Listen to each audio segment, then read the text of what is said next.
I left broken and returned grown, my journey home. I went home today, my real home in southwest London, but more than that, I went to the flat that I grew up in, the flat where my son took his first breath and my mum took her last. The walls of that place have seen and felt every emotion I can think of, and I've been in fear of returning there since the day I left.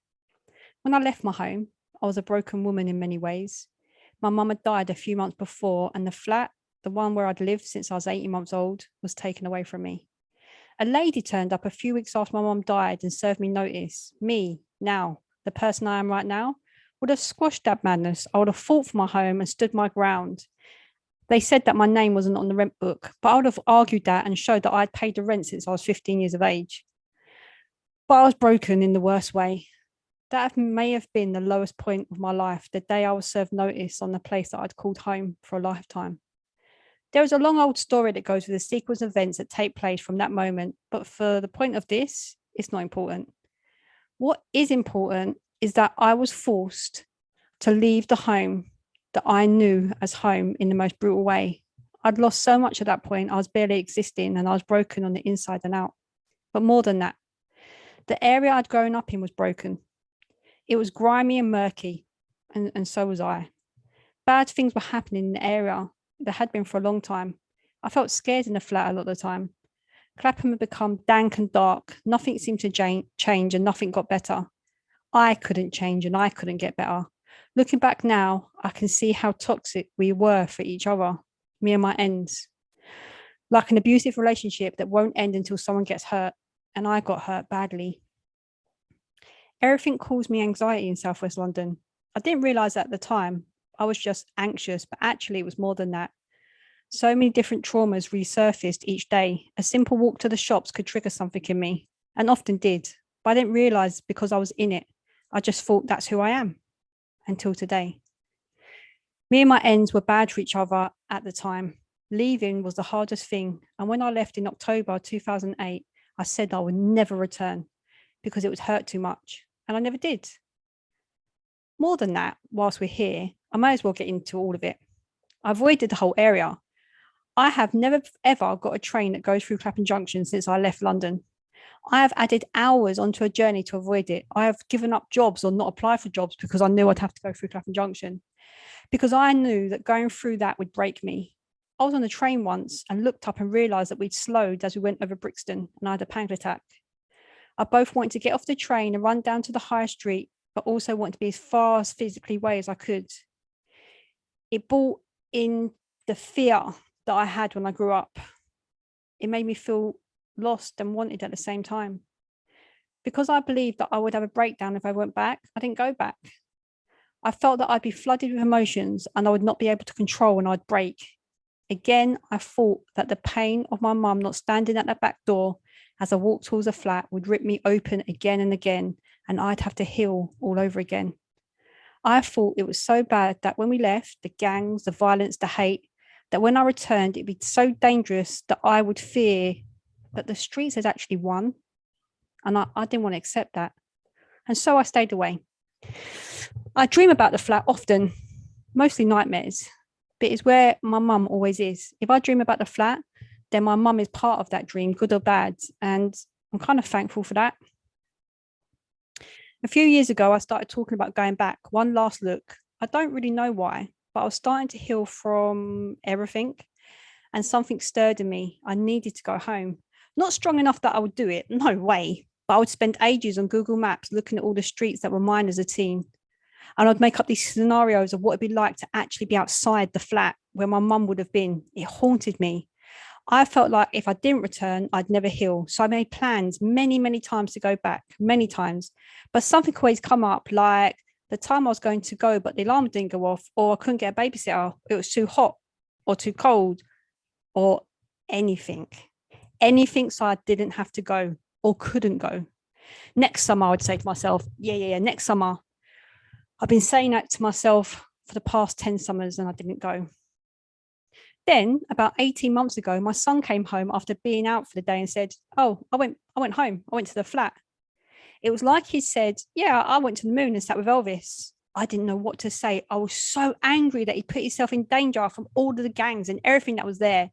And he'd gone there. And what if he'd gone there and not been able to cope? And well, that's not how it went down.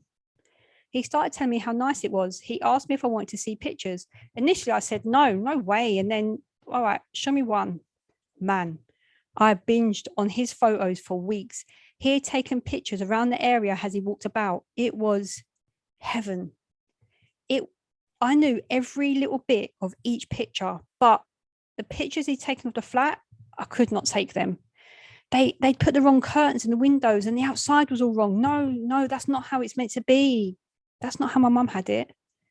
And then that's when I realized I was not ready to go back, not yet, because I was craving something that no longer exists. I was craving my flat, not the flat. I was still expecting to see my flat, and that no longer exists. And that hurts a lot. So it wasn't time. And here we are today, the 16th of the 8th, 21. I'm typing this laying on my bed, surrounded by my comforts, feeling, I don't know yet, but it's a good feeling. This blog, as I write it, is already 1,070 words long. And it's at this point, I can honestly say I'm writing this for me. So if you want to duck out and not listen, then no offense. Please just do what you got to do, because I've got to do what I need to do. Or settle in, get a cuppa, and come home with me.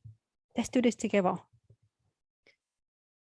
A lot of things have happened over the past few months. Too long to go in now, but a lot of change has taken place in me. A lot of change has taken place inside of me. I've got a different mindset. I feel like me again. All that is for another time. Just know that a sequence of events led to me being in London last night. And I do mean a sequence of events. So last night, I interviewed Ice-T with Jumping Jack Frost. Yes, I know, that's a madness. But that's for another time. All you need to know is that the interview took place really late due to the time difference in the USA for Ice-T, which meant I had to be in London on a Sunday night late. So I decided to stay in London, where my son lives in Wandsworth, in fact. All this was decided a few days ago. And so I said, okay, this is it. If I stay at my son's, then I'm going home, real home. Early in the morning, I'm going to go straight to the flat. And if it breaks me, then I'll just leave. But I've got to do it. So last night at 2 p.m. on my son's sofa, they did offer me the bed. Gabby, his girlfriend, will kill me if I don't mention that part, but they did offer me the bed, but I said no. I lay there listening to the noises I hadn't heard for years. London. I had my alarm set for 7, so laying there at 2 in the morning was not ideal. But I could not stop listening to the noises and hustle that hadn't heard in so long. I needed to. But I needed to sleep, like a kid waiting to go on a trip. At one point, I thought, that's it. I'm just going to get up there and go right now. But it was 4 in the morning. And even I know that walking the streets at 4 in the morning, no matter how much has changed, was not a good idea. My alarm went off at 7. I just lay there. I was so tired and I thought, I can't do it. No. I'm just going to go home. But then it hit me on the sofa, 7 o'clock in the morning. Where is home exactly? Because from the second I stepped off the train station at St Pancras, I felt different. I felt comfortable. I don't ever feel like that in Kent, ever. I feel like an outsider, like a kid hanging around a group, kind of included, but not really. You're not really one of them. But here on this sofa right now in the middle of Wandsworth at 7 o'clock in the morning, I felt like me. Anyway, I needed to go and get her, didn't I? And so the journey began. I got ready and me and my son left. He walked out of his block of flats with me, dressed in his shirt, jumper and tie, clearly at ease with not only his environment, but also himself, something I had not seen in him for a long time. My son, dressed all smart for his government job. The son born on these streets, born on Clapham Manor Street, in the bathroom, just walking beside me casually, talking to me, walking with me to the bus stop as he headed off in the opposite direction for his job. We hugged and left, and I watched him walk away with ease in the crowd. I watched him cross the road in his own world, relax and set for the day. The boy they told me I could not keep. The one who so many said would not achieve, and here he was, home, living a life that I could only dream of at his age. And that was the first cry. Sitting at the top of that bus on the way to Clapham Junction, crying behind my sunglasses because I have obviously done something right. if he is all holding his own and well, in the same environment that once broke us. I stopped crying just before junction and realized I would have to keep my sunglasses on until I found the mirror now. I got off a junction and was struck by how different and the same everything was at the same time. The landscape was the same. There was Ardin and Nobbs. There was JD. No, wait, that's not JD. That's a bank now. And off I went, taken in Clapham Junction for the first time in a long time. A million memories hitting me at once. And halfway down the high street, a rush of panic. It felt too much. So much. If I turn back now, I can get the train from Junction and go home. And then I felt it and heard it. A voice, a feeling, I don't know. I don't know how to explain it, like a whisper. And it said, what about me? What about me? And in my head, I said, okay, I'm coming. I walked down to Junction in a bit of a daze. I've been waiting for this for so long, and now I was here, I just wanted to curl up and have a little sleep. Years of waiting and hoping, and now here I was, and I was exhausted. At this point, I was just walking, not even really thinking. And then I saw it. I looked up and a smile spread across my face, and I said out loud by accident, there you is. There you are. Like someone had just seen an old friend. And they'd say, Jack, how are you? I haven't seen you in ages, with a big smile and hug. I had that feeling now. There you are, slipped out my mouth again with love. Like I'd seen an old forgotten friend. But what I'd seen was Clapham Common. The trees, the grass. And I started walking faster with this big, stupid smile on my face, sort of muttering to myself, oh God, I can't believe it. I'm crying as I type this now, happy tears, because it felt so good. I was now almost running and stopped at the traffic lights. It was so busy I could not run across, so I waited, hopping from foot to foot like a kid who'd just seen their parent across the school playground, itching to go. And then it was green and people started walking. It was like I didn't know what to do. Like, for real, I can go home? And I run like a lunatic in flip-flops. I run onto the common and threw my hands up into the sky and took a deep, deep breath. And I cried. I took off my flip-flops and I just stood with the grass under my feet. I took off my sunglasses, all vanity gone, and it was electric. Everything looked so green and new and home. And I just started walking and I realized something. All the trees were the same. I can't explain what I mean. And this will be the theme, so be warned. But I recognized trees. I played on this common my whole childhood, my teens until I was 28. And so I had trees that were landmarks and didn't even realize. Then I saw things, different things that I didn't know, and places and new things been built. And I was walking around talking to myself like, this is new. This is new. I spent ages walking from one place to another, spaces and places. The whole time, that feeling of a kid saying, look, oh, look at this one. Look, this is new, was becoming stronger. I stopped even planning where I was going at one point and just went with her. She obviously knew where she wanted to go and where she needed to be, like the wind. I could just feel where she wanted me to be. Not the flat, though, not yet. I found myself at the boating pond, Clapham Common, and I felt like I needed to stop a moment. I sat in a place where I'd sat many times and realized that I'd just been walking for 2 hours solid and that I'd passed quite a few places with good memories. And there was bad memories there, but I was able to acknowledge the bad memories and just move on. Not ignore, not at all. But, well, we didn't come to feel that, she said. And all of a sudden it was time. I was just sitting at the boating pond, reminiscing, and suddenly it was like, right, that's it. It's time to go to the flat. Come on. I said out loud, right, all right, give me a minute. Because she had become louder. She wanted me to go home. And like that, I was playing out the scene I'd played out in my head for years. I walked down Clapham High Street and went to Sainsbury's. I found what I was looking for and just stood there, tears running down my face in the middle of Sainsbury's. The big Sainsbury's. Only OGs will know what is the big Sainsbury's. I stood there crying like a baby. Why? Because the flowers were in the same place and I'd come to get my mum's flowers. Well, I could not go home and take her flowers, but I could take some flowers because I always get her flowers. And now at home, as I type, I'm crying again because it hurts so bad, so bad. Because I miss her. I miss buying her flowers. I miss her so much. Anyway, and then I felt something, almost ignoring my tears. Yeah, you can cry, but what bunch has got carnations in? Her favourite. I smiled as I spent ages choosing the right ones, just a small bunch, just as she liked. And then I started to walk to home.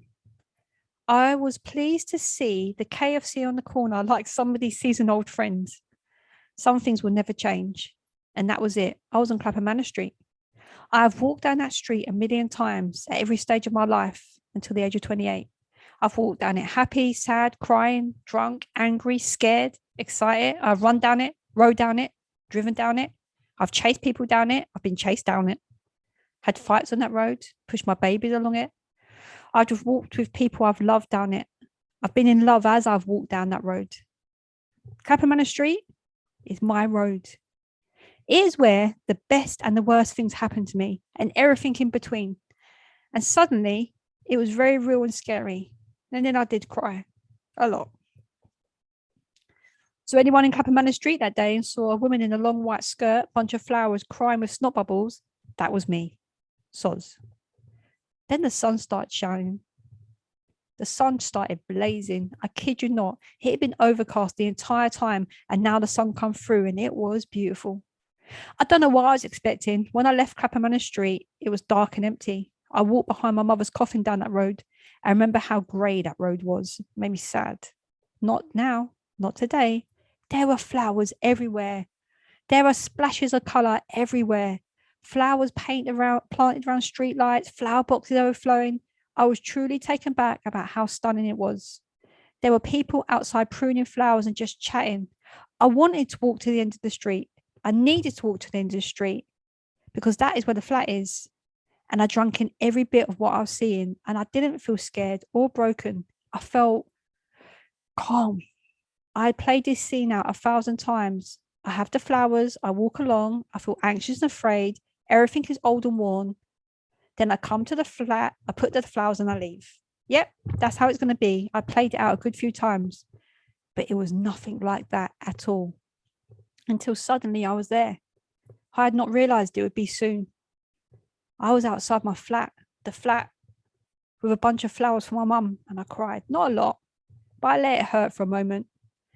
I know every part of that block of flats, every inch. I've jumped out of every window of that flat and climbed in. I've played dolls outside, slept on the grass when I couldn't get in. My children have played here. My pets are buried here.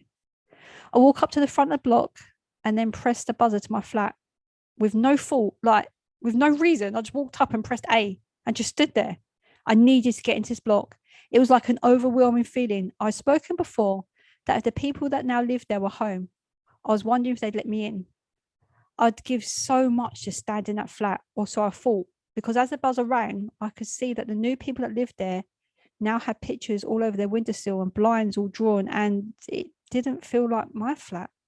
I didn't need to get in, but I did need to get in the block. No one answered my buzzer, so I pressed the trade button and it opened. Whoa, I was like a kid who had broken into a sweet shop. I pulled open the door and I just stood there looking around me like, so what? This is it? I'm just going to go in? This is what I was looking for, had been looking for so long. I walked in and just stopped and looked at the second set of doors of the block. They are the exact same doors when I was a kid. I have slammed these doors 100 times. Don't bloody slam the block doors. I can almost hear my mum shout. I went through and was now standing outside my old front door. I hardly ever used that door, as we always had the back door open. It was warm in the block. I know this warmth. I knew this warmth well. I'd felt that heat in the summer in the block a whole lifetime. And then I walked to the top of the block without even thinking about it, running my hands over the railings like that I'd held on for years. I just stood at the top of the block and looked out the window and took in the scene. And then I took my shoes off and walked to the bottom of the block again, slowly, feeling the cool floor underneath my feet, the smooth. I know that feeling. I'd run up and down this block of stairs my whole life with no shoes. I know that if I run now, it would make a spanking sound that would echo through the block. I know this. I slowed as I got to the little flight down and took a breath. And then I walked to the bottom step. Well, the second to the bottom, because I'm taller now. And I sat. I sat on the stairs outside my old front door like I have done a million times. I would sit here when they rowed, when she was mad at me, when I needed to think up a lie to tell her. I sat here when I didn't want to go home, but needed to be near her just in case she needed me. I've sat here and cried many tears. This is where I sit to ground myself, and I had forgotten all about it. And then we sat together, she and I, me and her, like I knew I needed to. I sat in silence for a good while, and we made peace while we cried, whilst we remembered how hard it was to live here. Yeah, so much love happened in this flat, but so much pain, too much. We agreed that whilst we always respect this place, and we will now visit often and lay flowers for Mum, that we did not need to stay here anymore. We decided that she needed to come with me now. And then I said out loud in a broken whisper, "Come on, you don't live here anymore." And we had our last cry, me and Blondie. Because even though I had lost her and found her over the past 18 months and realised that the little girl in me was not to blame for all that, I didn't trust her enough to bring her with me. So I left her at the flat. I didn't believe in my inner child enough to set her free until today. I sat on their stairs today, if you can picture it as I did. I sat there as me with her next to me, that little girl, Blondie. And she was so angry and sad. She asked me why I just left her here. Why did she have to stay here? Not even in the flat, just sitting outside. And I had to explain to her that it was my way of coping, that the hurt was so bad that I punished her, rejected her, and left her here in Clapham, attached to this flat, and that I was sorry. I ran my hand over the wall as I remembered all of this, something I always did as a kid but did not remember until today. As I absentmindedly ran my hand over the wall, I was aware of the bumps. I should have taken a picture, but the bottom part of the wall is like stones have been painted over. I do remember this until I touched it today, and then it was like electricity run through me. I remember this sensation so well, sitting there as a kid, running my hand over the cool wall, liking the way the bumps felt. Sometimes it was freezing the block. Sometimes there would be rain bashing against the block windows. Sometimes the steps were wet and dirty, but it didn't matter because I was safe there. Over and over, I'd rub my hands as I worked out whatever problem I had to come to the steps and deal with that day. And here I was now, 41 years of age, using the same stemming method to calm myself. And this made me smile. That simple touch took me back, and I could have kissed that wall because I've never felt more at home as I did in that second, on them steps, running my hand across the wall that has calmed me through the baddest times. And I am grateful for that space. When I got up from the steps today, I can hand on heart say I felt different. If you said all this to me last week, I'd have nodded and thought, yeah, all right, mate. Yeah, that's what I need to do. Go and sit on my old stairs outside the flat. Yeah, that's going to resolve a lot. Well done. But I got up and I was not broken. I was the opposite of broken. It was time for me to leave. I'll be back, but never like this. This time I was leaving whole and will return as a visitor the next time, like someone who visits a museum and just looks and nods at the history around them, not searching for comfort and security. I'd returned to the battleground where it had all happened, but there were no dead bodies or horrid scenes. I didn't need to turn my head away, just ghosts of the past floating around that didn't want to hurt anyone. It was time to leave. I put my hand on the front door and kissed my fingers as it touched it. I touched the letter A that had been there a lifetime, because I love the essence of what this place used to mean to me. But we don't want to be there anymore, only visit, not live. And I walked out the back door whole with my girl. And suddenly I realised that I'd left a piece of paper that I brought with me on the stairs. So I rushed back round the front and pushed the trays button again and went to pull the door open, but it said access denied. I pushed and pulled it again, and once again it said access denied. At first, a wave of panic came over me. I need that bit of paper. And then I smiled because that's the truth. Access denied. I can't just walk into that flat when I feel like it anymore because it's not my flat. I don't live there anymore. I spent the journey home, well, where I live, in a bit of a daze, looking at the photos I'd taken, trying to process just what happened. Trauma is a very powerful thing, and I don't believe enough research is done around the impact of this. The lack of education that people receive around trauma means that thousands of people go through life trying to navigate things that they can't. A lifetime anxiety and fear, worrying and scared. My mum lived a life of unresolved trauma, too scared to go to certain places because of feelings it provoked of what men had done to her. She often spoke in a childlike voice when she was unwell, and I honestly thought she was mad. But I now understand she was trying to communicate her trauma, tell someone whatever it was that she could not tell as a child. Sadly, the only person my mum felt safe enough to do that was with me, and I was still a baby myself at the time. My mum never meant to transfer her trauma to me, but she did. She didn't understand what had happened to her so many years ago, so she lived in constant fear. And she died at 59 and spent 50 of those years just scared. So scared that when things got too much, she would resort to speaking like a baby, her inner child fighting to let the world know that she was not okay. And in turn, I then had my own trauma, some from my parents and some from other sources. And I blame myself for most of it. So when I moved away, I just stopped talking about a lot of stuff, the past, the bad stuff. Just got up and left all the pain behind. That will work, won't it? Just leave it all behind. I don't actually believe I went and got a little girl today, just so you know. But this is my way of telling you about my trauma. But I did make peace today. I sat on the stairs, which I now know was my only safe place growing up. And I sat with the angry side of me, the side that was frustrated of having to look after all of everyone all of the time. When did I get to play? When did I get to be just a teenager? When did I get to be myself? Who kept me safe? I listened for the first time. I listened instead of trying to drown out those thoughts and feelings. I allowed myself to be angry on the stairs with no guilt. I acknowledged the rejection I've always felt, and it is not okay for a little girl to sit on these stairs and cry. I listened that whilst the flat feels like home, it does not feel safe, and it never did. It was just all we had, like grabbing a sharp knife off someone and wondering why it cuts your hand. I noticed how small the flat was now looking with adult eyes. I may have left age 28, but I was still a child the day I left. In, Inside, I was operating like a child. In fact, I think I only grew up quite recently. I acknowledged that it must have been so hard for my mum to sit in these walls and just worry night after night. No money. Where was I? What would she do, knowing I was out there doing God knows what? I acknowledged that the flat has a heaviness to it that will never go away, and that's okay.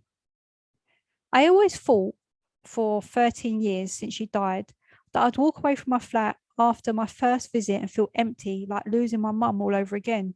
But I don't, because she's not there. She is, I don't know, somewhere, I guess, but she's not there. I will visit the flat often and now on, just like somebody visits a grave, because that is what the flat feels like to me, like a grave site of so many things. But I will always bring flowers for my mum because I loved getting her flowers so much. But that's it, because home is in me. I may come back and live in Clapham one day. It feels so comfy and warm now, but I might not. Who knows? Sometimes you have a choice, but sometimes you don't. And sometimes you have to leave. It becomes so toxic that it destroys the both of you. That can be a relationship, friendship, or even a whole postcode. And sometimes, once you've both matured and grown, you can come back together. Not in the same way, it could never be the same, but different. Different can work. It does not have to be goodbye forever, just to see you later. That's me in Southwest London. We had a breakup. We were destroying each other. But I think we might be ready to start again now. I reclaimed my trauma today. I'm not scared of Southwest London anymore. I can go back whenever I want, and I can go through Clapham Junction. I can move on, but not without her, with her. Because once I left her because I had to, I needed to grow up. I returned to the ends a woman today, and I will never leave her again. I left broken and returned grown.